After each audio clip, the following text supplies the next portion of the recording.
네, 이어서 2차 시를 시작하겠습니다. 이번 차시에는 어떻게 자살 위기를 도울 것인가에 대해서 말씀드려 보겠습니다. 자살에 대한 오해와 진실에 대해서 알아보겠습니다. 우리는 자살에 대해 많은 것을 이해하고 있다고 생각하지만 잘못 이해하고 있는 경우가 많습니다. 이러한 오해는 자살 위험에 처한 사람들을 도울 수 있는 기회를 놓치게 할 수 있습니다. 자살 생각이나 계획이 있는 사람은 자신의 생각을 다른 사람들에게 말하지 않으며 자살은 어떤 경고 없이 일어난다. 이것은 틀린 것입니다. 10명 중 8명은 자살 의도에 대한 경고 신호를 보냅니다. 어떤 경고 신호들은 인식하기가 힘들기도 합니다. 하지만 이 신호들이 무슨 뜻이며 어떻게 나타나는지 이해를 한다면 자살 의도를 알 수 있게 될 것입니다. 자살에 대해 이야기하는 사람들은 자살하지 않을 것이다 라고 생각하는데요. 이것도 틀린 이야기입니다. 진실은 자살 생각이나 자살 시도는 도움을 찾는 외침이라고 보면 됩니다.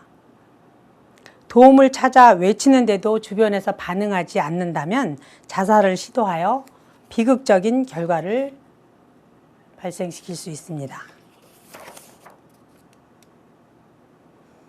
자살에 대해서 말하는 사람은 단지 주의를 끌고 싶기 때문일 것이다. 난 죽을 거야. 막 이렇게 이야기하면 괜히 주의를 끌려고 그러는 거지? 라고 생각하기 쉬운데요. 아무리 사소한 일이라도 죽겠다는 이야기를, 자살하겠다는 이야기를 자주 이야기하는 것을 관심을 끄는 행동이라고 간과해서는 안 됩니다. 도움을 간절하게 요청한다는 의미이므로 경청하고 반응을 해야 합니다. 무엇을 도와줄까? 무엇이 어려워? 왜 그러는데? 하고 반응을 보여주셔야 합니다. 자살하는 사람은 맨날 죽음에 대해서 몰두하고 있을 것이다. 아닙니다. 자살하는 사람들의 대부분은 경고 신호를 보냅니다. 그들이 만일 죽음에 몰두해 있는 사람들이라면 그들은 어떤 의도도 전달하지 않을 것입니다. 아무런 경고 신호도 없이 죽음에 몰두해 있는 사람들은 매우 적습니다. 대부분의 사람들은 자신이 겪고 있는 심한 정서적인 고통이 끝나기를 바라는 것이지 죽기를 원하는 것은 아닙니다. 자살에 대해 내놓고 이야기하는 것은 자살 시도를 하려는 사람들의 목숨을 끊게 할 수 있다고 생각하는데요. 그렇지 않습니다. 직접 내놓고 자살과 자살 감정에 대해서 이야기하는 것은 자살 시도를 하려는 사람에게 그것에 대해 이야기해도 좋다고 하는 허용을 의미하는 것입니다. 세심한 관심을 가지고 보살피는 마음으로 이야기함으로써 당신이 그들을 보살펴주며 도와주고 있다고, 함께하고 있다는 뜻을 전달해 주는 것입니다. 이야기할 수 있도록 해 주어야 합니다. 자살을 하는 사람들은 모두 정신병적 행동을 하는 사람들이다? 아닙니다. 자살을 감행하는 사람의 대다수가 정신질환을 앓고 있는 것은 아닙니다. 그들은 어떤 특정한 시기에 어떤 특정한 상황에 고립감을 느끼고 극심한 불행감과 외로움을 느끼는 사람들입니다. 자살 생각과 행동들은 그들이 대처할 수 없다고 느끼는 어떤 삶의 스트레스와 상실감의 결과일 수 있기 때문입니다. 자살하는 사람들은 모두 특별한 유형의 사람들만 자살을 시도하거나 자살하거나 혹은 자살할 생각을 할 것이다. 아닙니다. 자살에 대한 생각, 자살에 대한 감정, 행동은 사회의 계층이나 종교나 어떤 집단, 연령, 사회 수준에 상관없이 누구에게나 일어날 수 있는 것입니다.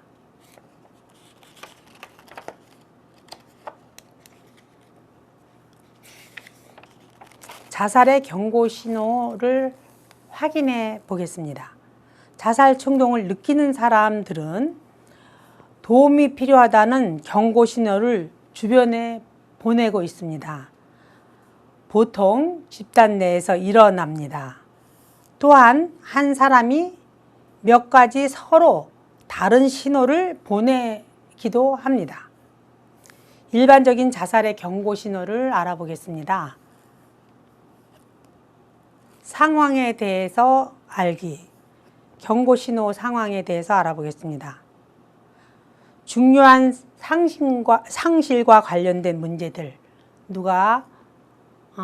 가족 중에 누가 사망을 했다든지 중요한 것을 상실했다든지 경제적인 걸 상실했다든지 이런 문제들, 성적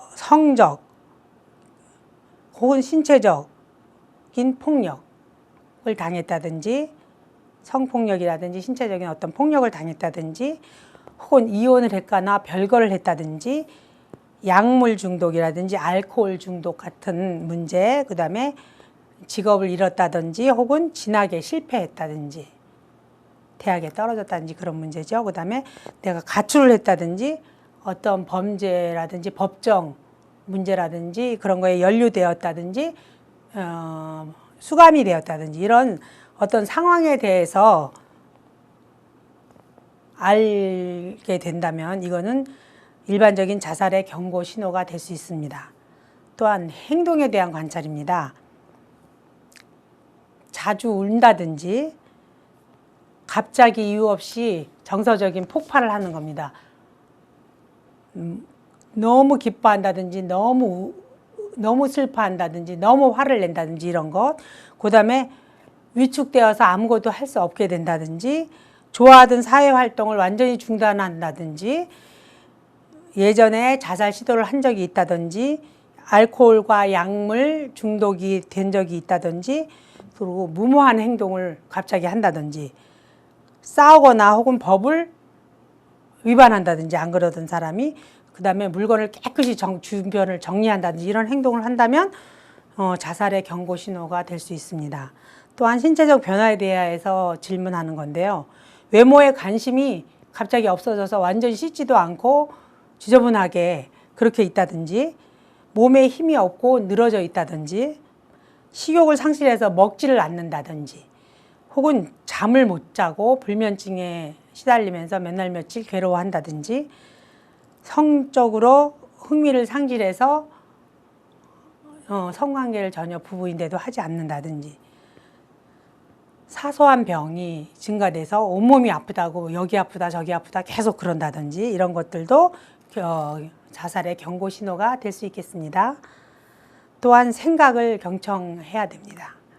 자살이나 죽음에 대한 이야기를 자주 이야기를 하는 경우라든지 자살 이렇게 죽은 사람이 있대 저렇게 죽은 사람이 있대 하면서 뭐 남을 빗대서 자살에 대한 이야기를 자주 한다든지 자살 계획을 이야기한다든지 이런 거 굉장히 위험하겠죠. 또 그다음에 모든 게 가치 없다고 생각하고 뭐 하는 게 어때 그러면 그런 거 아무 가치가 없잖아 그런 거 해서 뭐해? 그렇게 얘기한다든지 뭐든지 자기 잘못이라고 생각하면서 그거 다 내 잘못이야 하면서 지나친 죄의식을 느낀다든지 혹은 무기력과 절망감을 느끼면서 아무것도 하고 싶어 하지 않는다든지 외로움 그리고 회피 만나자고 해도 만나지도 않고 혼자 외로워하고 그런다든지 내 탓이야 하고 자기를 희생물로 삼는다든지 터널 비전 어디 터널에 갇힌 것 같이 자기 혼자 굉장히 빠져날 구멍이 없다고 생각하는 그런 마음을 갖는다든지 이런 걸 이야기한다면 이거는 굉장히 위험한 자살 경고 신호가 되겠습니다. 또한 느낌을 감지하는 겁니다. 항상 슬픔에 잠겨 있고 권태감을 느끼고 만사 귀찮다고 하면서 무감각하고 고뇌에 차 있고 별일 아닌 거에 계속 분노를 나타내고 절망감, 무력감, 무가치감, 아무것도 하기 싫어하고 이렇게 이런 상태가 있다면 혹시 자살 경고 신호가 아닌가 하고 주의 깊게 우리가 살펴봐야 되겠습니다. 자살의 경고 신호 확인하기 중에서 즉각적인 자살의 경고 신호를 살펴보도록 하겠습니다. 다른 사람들로부터 고립하고 회피합니다. 잘 만나던 친구들도 만나지 않고 모임에도 안 나가고 가족들도 안 만나고 모든 활동을 중단해요. 이런 건 굉장히 위험합니다. 직장이나 학교 수행을 학교에서 해야 되는 모든 일들을 하지 않게 됩니다. 그리고 잘 하질 못해요. 일상생활의 활동이 현저하게 감퇴됩니다. 그 다음에 자살 방법을 가르치는 책이라든지 인터넷 사이트를 자꾸 뒤져봅니다. 혹은 자살수단으로 사용할 수 있는 물건들, 독극물이라든지 로프라든지 약물 등 이런 것을 갖다가 모은 것을 보게 됩니다. 그 다음에 약물, 알코올, 도박, 음식, 성 등 사용이 증가하고 이것에 의존하게 됩니다. 그 다음에 세상에 대한 부정적인 생각과 비극적인 것에 집착하게 됩니다. 자기 충족, 예언, 나는 좋지 않은 사람이야. 나는 죽는 것이 더 나을 것 같아. 나는 필요 없는 사람이야. 이렇게 생각하게 됩니다. 그들이 상황과 미래에 대해서 공개적으로 절망감을 표현합니다. 나는 미래에 아무런 희망이 없는 사람이야. 뭐 이렇게 표현을 합니다. 이야기, 글, 다른 활동들, 영화나 책들에서 죽음에 관한 것에 그런 영화나 책들의 집착을 나타냅니다. 그 다음에 마지막인 것처럼 모든 주변을 정리하고 마음을 정리하고 여태까지 잘못했던 걸 결점을 다 고치겠다고 하고 받았던 상장들 그런 것들 다 버립니다. 정리합니다. 주변을 깨끗이 정리하는 모습을 보입니다. 혹은 다른 사람들을 향해서 끝없는 적대감을 나타내거나 부정성을 보여주거나 혹은 방어성이 증대됩니다. 미래 계획을 세우는 것을 전혀 하지 않습니다. 회피하거나 책임감 그런 걸 무시합니다. 내가 알게 뭐야 그런 거. 나는 책임 없어 막 이렇게 이야기합니다. 삶이 끝난 것처럼 이야기합니다. 그리고 슬픔과 부정과 평온과 확신에 대해서 설명할 수 없이 갑자기 마음이 왔다 갔다 급변하는 갑작스러운 태도 변화를 보입니다. 이거는 굉장히 위험한 자살에 대한 경고 신호들입니다.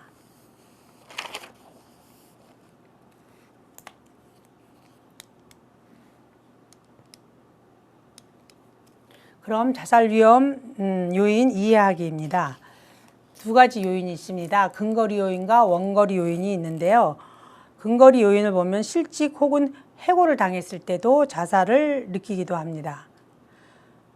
이 근거리 요인과 원거리 요인은요, 이 근거리 요인이 원거리 요인에 의해서 강화되기도 하고, 근거리 요인이 원거리 요인에 의해서 강화되기도 하고, 두 개가 상호작용을 일으키기도 합니다. 중요한 분야의 실패, 사업이나 시험이나 이런 것들이 실패됐을 때에도 자살의 충동을 느끼고, 중요 상실과 관련된 상황에 대해서도 자살을 느끼기도 합니다. 신체적, 정서적, 성적 이런 남용을 일으키기도 하고요. 신체적 질병, 생명을 위협하는 만성적 쇠약, 암이라든지 혹은 굉장한 통증을 유발하는 어떤 만성 질환이라든지 이런 것도 자살을 생각하게 합니다. 법정에 연루됐거나 수감을 당하거나 이랬을 때 또는 사회적 고립감, 타인에 의한 거절, 주요 생활 사건 및 사회 환경적인 스트레스 등도 근거리 요인이 되겠습니다. 원거리 요인은 지각된 사회적 지지가 무너졌을 때 정신과적 문제, 알코올, 물질적 남용, 또 이전의 자살 시도, 예전에 자살을 시도했거나 그런 경우, 삶의 이유 및 삶의 결정적인 요인, 절망감, 비관주의, 그 다음에 우울, 발생적 도식, 그 다음에 인지적 왜곡, 자기가 할 수 있는데도 할 수 없다고 생각한다든지 이런 모든 것들이 이 근거리 요인과 원거리 요인, 근거리 요인이 이 원거리 요인에 의해서 더 강화될 수 있다는 것입니다. 실직을 했다고 해서 모든 사람이 자살하지는 않겠죠. 그리고 법정 연루가 되거나 수감이 됐다고 다 자살하지는 않습니다. 또 신체적으로 병이 들었다고 해서 다 자살하는 것도 아니겠죠. 그래서 이런 것들은 이제 원거리 요인에 의해서 강화가 되기도 하고 그렇습니다. 자살 요인을 이해하기 위해서 보호 요인은 자살 행동을 예방해 줄 수 있는 요인을 말하는데요. 자살 위험을 감소시켜 줄 수 있는 요인들을 말합니다. 자살 위험 평가에서 위험 요인이 많고 보호 요인이 부족하다면 자살 위험이 커질 수 있겠죠. 그래서 보호 요인을 보면은 가족 구성원과의 관계입니다. 가족 구성원과의 관계가 좋고 가족으로부터의 지지를 많이 받는다면 자살로부터 위험을 감소시킬 수 있겠습니다. 인지 방식과 성격입니다. 좋은 사회적 기술, 그 다음에 자기 자신과 자신의 상황, 성취에 대한 자신감, 그 다음에 어려운 일이 발생했을 때 도움을 청하고 그 일을 혼자 스스로 해결할 뿐 아니라 필요한 곳에 도움을 청해서 해결하려고 하는 마음, 중요한 결정을 내려야 할 때 필요한 것에 조언을 청할 줄 알고 다른 사람의 경험과 해결책을 잘 받아들이는 성격, 새로운 지식을 잘 수용하는 마음, 이런 마음들, 인지 방식과 이런 성격들은 자기의 문제를 잘 해결할 수 있음으로 인해서 자살을 예방할 수 있는 좋은 보호 요인이 되겠습니다. 또한 문화사회 인구학적 요인입니다. 친구나 혹은 다른 의미 있는 사람들과의 관계가 돈독하다면 자살을 보호할 수 있는 요인이 되겠습니다. 따라서 이런 친구를 잘 사귀고 사회적인 관계를 잘 유지할 수 있고 문화생활이라든지 이런 걸 잘 할 수 있도록 평소에 잘 노력하는 건 굉장히 중요한 일입니다. 종교, 문화적, 윤리적 신념을 갖는 것 또한 굉장히 중요합니다. 종교적인 신념을 갖고 있는 사람들은 그렇지 않은 사람들보다 훨씬 정신적으로 강화되어 있다고 알고 있습니다. 지역사회 보호입니다. 어떤 지역사회에서 하고 있는 보호 이런 것들 또한 굉장히 중요하죠. 그리고 만족한 사회생활입니다. 만족한 사회생활은 자기의 어떤 직장에서의 만족 혹은 어떤 여가생활에서의 만족 그런 것들을 말합니다. 그 다음에 사회적 통합, 그건 완전한 고용, 건강한 여가선용 이런 것들을 말합니다. 정신건강보호 및 서비스 접근 이런 것도 굉장히 중요한 정신건강보호 요인이 되겠습니다. 이런 것들은 본인도 역시 열심히 노력하고 사회적으로도 열심히 이런 것들을 구축해 줄 수 있는 노력이 필요하겠습니다. 그 다음에 자살 위기자를 발견했을 때 돕는 방법 중에서 이거는 10가지 4점 척도로 이 질문을 해보는 건데요. 이거 자살에 대한 생각을 해보신 적이 있습니까? 혹은 현재 생활 스트레스로 인해 얼마나 고통을 느끼고 계십니까? 자살하기 위해 어떤 계획을 갖고 있습니까? 혹은 자살을 하기 위해서 어떤 준비를 해 오셨습니까? 이전에 자살을 시도해 본 적이 있습니까? 심리적 문제로 정신과 치료 혹은 상담을 받은 경험이 있습니까? 알코올이나 약물을 복용하였습니까? 지금 현재 사랑하는 가족이나 친구가 자살한 적이 있습니까? 자기 자신을 지지해 줄 가족 혹은 친구, 이웃 혹은 기관이 있습니까? 삶의 이유가 얼마나 있다고 생각하십니까에 대해서 4점 척도로 대답을 하여 낮은 위험, 중간 위험, 높은 위험으로 단계를 나누어서 이걸 이야기하는 것입니다. 자살 위기를 발견했을 때 적절한 도움을 찾기 위해서 굉장히 중요한 평가이기 때문에 어떤 사람을 만났을 때 이 사람이 자살을 할까 안 할까 자기가 객관적으로 스스로 판단하지 말고 이런 걸 통해서 객관적으로 판단하면 많은 도움이 되겠습니다. 자살 위기자를 발견했을 때 자살 위험이 가장 낮게 나온 0에서 19점의 관계 19점 자살 위험이 낮은 사람에게 대응하는 방법은 문제를 충분히 경청하고 공감하면서 그들의 고통과 불행을 이해하려고 힘쓰면서 도움이 필요하면 언제든지 함께 하겠다. 언제든지 망설이지 말고 도움을 요청하도록 하고 전문가에게 도움을 받으러 갈 수도 있다 하는 것을 알려주는 게 굉장히 중요합니다.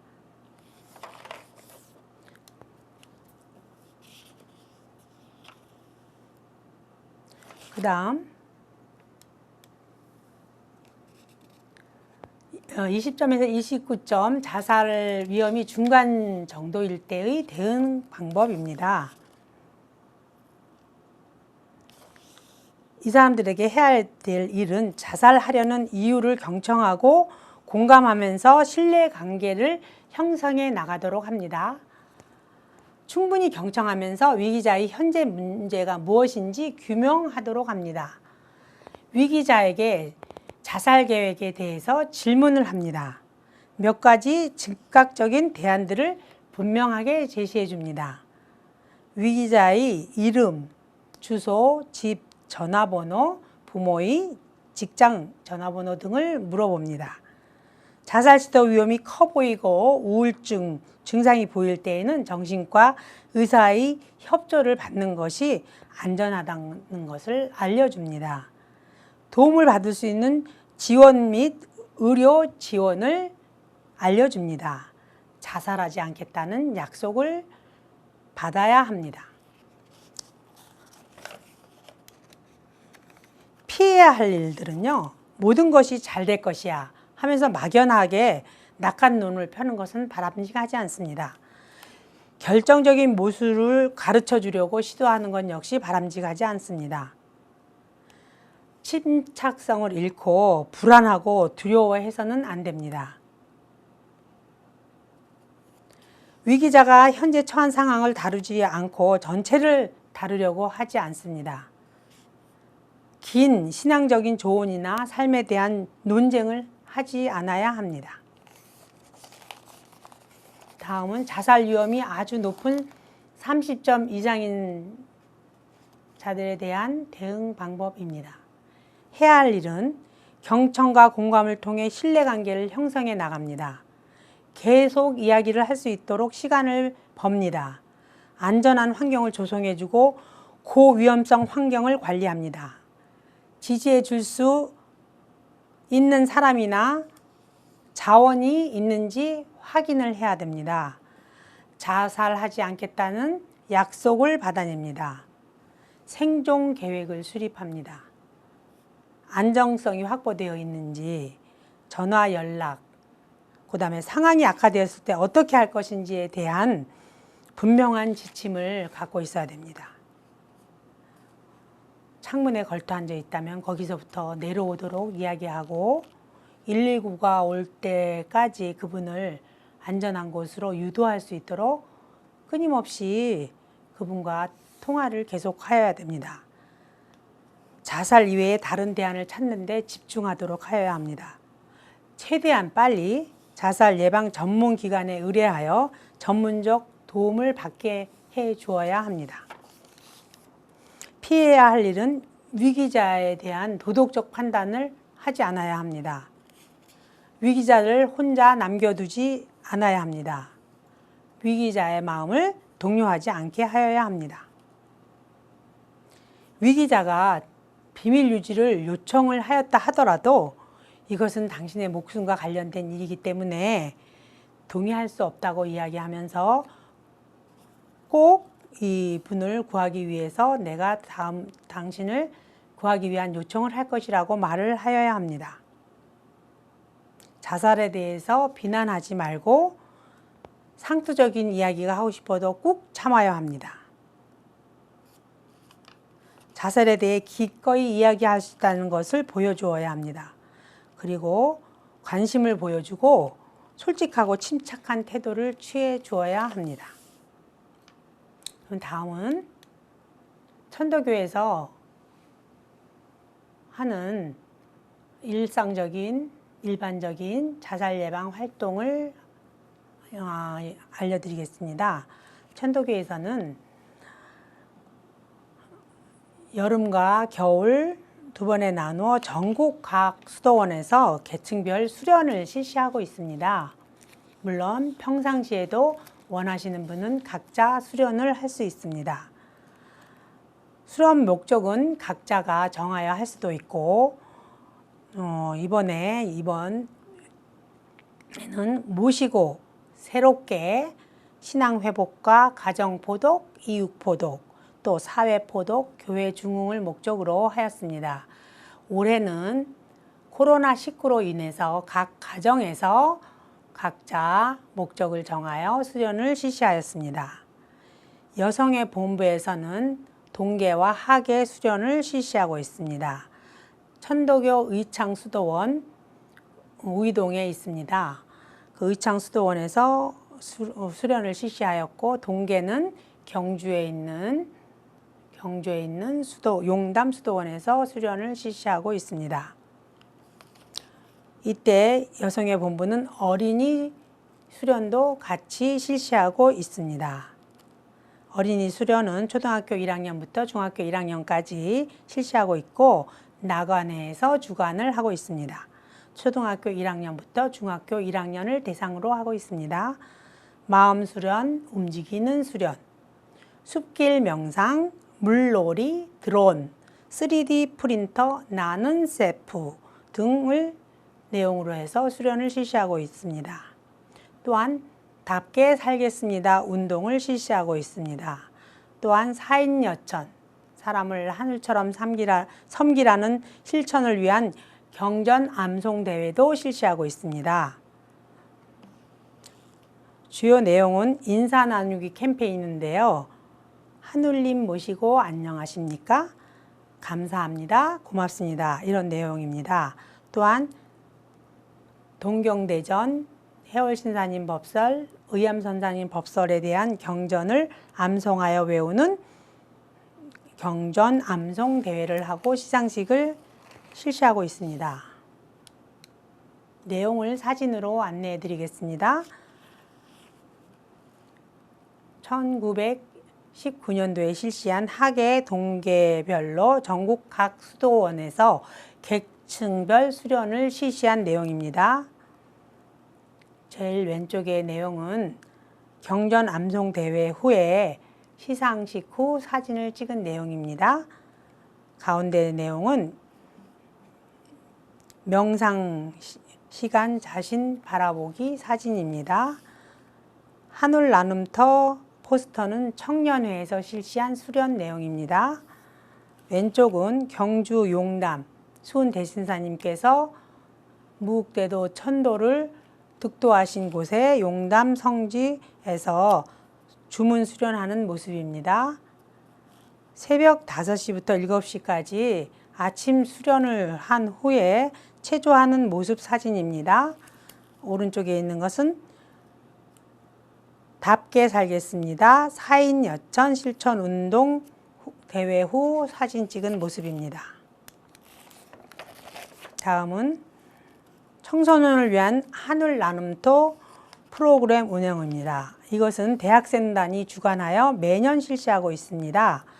청소년들은 하늘 나눔터를 통해 자아 성찰과 마음의 안정, 그리고 같은 또래들과 활동을 하면서 배려하고 이해하는 마음을 배우고 공동체적 삶의 중요성을 인지하게 됩니다. 청소년들은 우리 사회의 높은 학구열 때문에 다른 사람들과의 경쟁 그리고 대립 속에 살아가고 있습니다. 이러한 무한 경쟁 사회 속에서 지쳐버린 몸과 마음을 캠프를 통해 치유하고 경쟁과 대립이 아닌 화합과 연대감을 배우게 되겠습니다. 사업 대상은 초등학생 고학년과 중고등학생입니다. 주관은 천도교 청년회 소속 천도교 대학생단이 되겠습니다.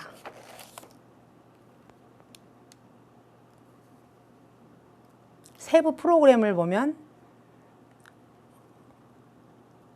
대관령 양떼못장을 탐방하기도 했고요.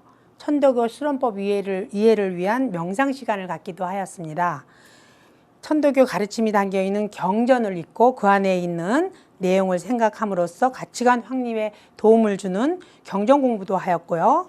도전 골든벨을 통해서 모두가 화합하여 문제를 푸는 해결, 연대감을 느끼기도 하였고요.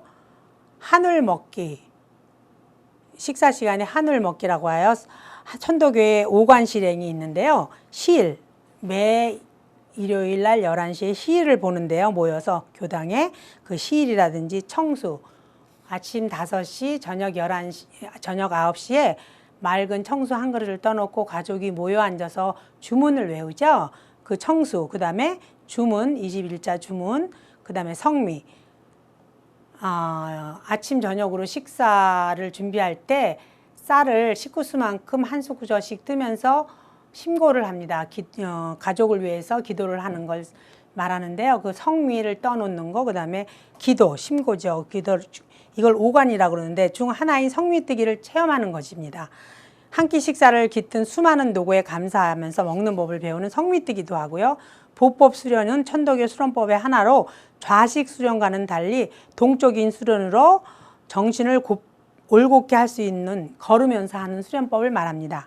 그다음에 천독성 부르기, 그다음에 수호천사 캠프를 진행하는 동안에 자신을 지켜주고 도와줄 사람을 관찰하면서 서로를 도와주고 선행을 베풀면서 이해심을 높이고 배려심을 길러주는 활동입니다. 그 다음 동덕사냥. 청소년들은 사춘기에 많은 고민과 생각을 하게 되는데요.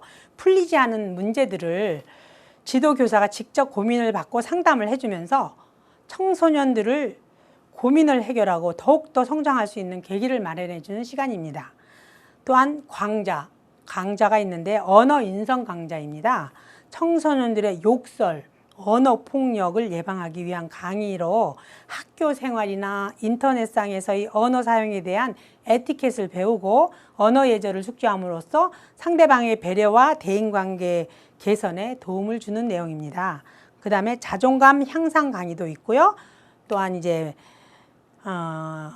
서로의 친목을 도모하기 위한 물놀이도 하고요. 안전수칙 강의도 하게 되겠습니다.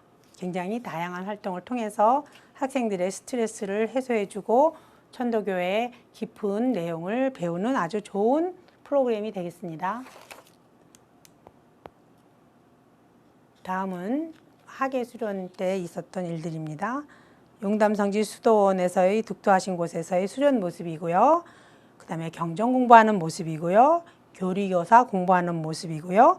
물놀이를 통한 존중감 높이는 놀이 모습이고요. 보법 수련 모습이고요. 언어 에티켓과 자존감 높이는 활동 모습입니다. 그 다음에 청소년 마음 수련 목적 수련회도 활동을 하고 있습니다.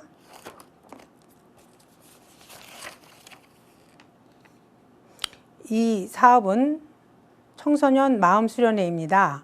청소년들이 천도교 교리의 핵심인 모실시, 섬길사, 살사의 초성인 시옷 3개를 상징하는 S3, 모심, 섬김, 살림을 통해 마음을 나누고 치유하는 자리라는 의미로 나눔터라는 용어를 사용한 것입니다. 사업 목적은 사람이 곧 하늘이며 사람 섬기기를 하늘과 같이 하는 것이 참된 삶이라는 것을 청소년들이 느끼고 몸소 익힐 수 있는 자리를 마련하는 자리입니다. 수련을 통해 긍정적인 경험으로 삶을 스스로 개척하고 대한민국을 세계 1등 국가로 만드는데 큰 힘을 보탤 수 있습니다. 사업의 기대 효과는 천도교의 주문 수련과 심고를 기본으로 한 다양한 활동으로 한국의 전통 신앙이 낡은 것이 아닌 시대를 앞서가고 우수한 것이라는 자긍심을 고취시킵니다. 자신감과 사회성을 함양하여 청소년 문제 해결을 위한 근본적이고 장기적인 대책 마련에 기초를 튼튼히 함을 목적으로 하고 있습니다. 이렇게 여러 가지 수련 방법을 통해서 여러분이 자신감과 자기가 얼마나 소중한 존재인지를 자신이 하늘님임을 깨닫게 하여 자살을 예방할 수 있도록 하는 여러 프로그램을 마련하고 있으니 여러분들은 천도교에 와서 본인의 존재감을 확인하고 본인이 하느님임을 깨닫기를 바라면서 이번 강의를 마치도록 하겠습니다. 다음에 자살 사건 발생 후 어떻게 도울 것인가에 대해서 말씀드리도록 하겠습니다. 감사합니다.